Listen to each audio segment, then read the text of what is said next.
And every step of the way, we will continue to be guided by the very best science we can. Is Justin Trudeau following the political science or the medical science? Hi, I'm Brian Lilley, political columnist with the Toronto Sun. We've long known that Justin Trudeau is a masking hypocrite. He calls for these things to be imposed on travelers in this country, doesn't wear them himself as he globetrots around the world, be it in Europe, where he met with UK Prime Minister Boris Johnson at a G7 summit, or in the Netherlands, where he partied up with Dutch Prime Minister Mark Rutte, and not wearing a mask back at a time when he was telling Canadians that we should be doing that very same thing. In fact, at a time when many restaurants across the country were closed, he was off in bars and restaurants maskless with the Dutch Prime Minister.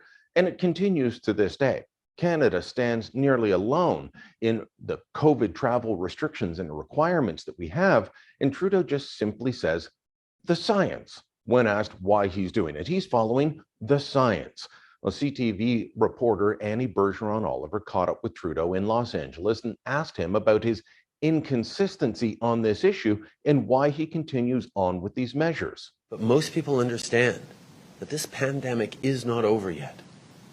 We continue to see our hospitals filled with people suffering tremendous consequences. We continue to see more spreads. We continue to run the risk of new variants.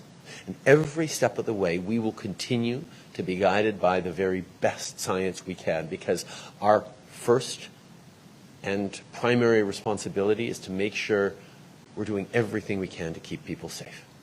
It's clear from Trudeau's answer to this question and to others that it is about the political science, not the medical science. In another answer, he clearly said that we had an election on this. Yes, last September, and things have changed in regards to COVID, as Dr. Theresa Tam has even said.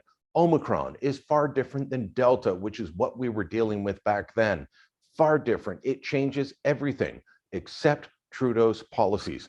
A friend of mine is just back from traveling across Europe for a couple of weeks, and he says that it is Canadians and Chinese citizens or travelers who are the only ones still subject to these kind of restrictions when we are overseas, when we are traveling domestically or abroad.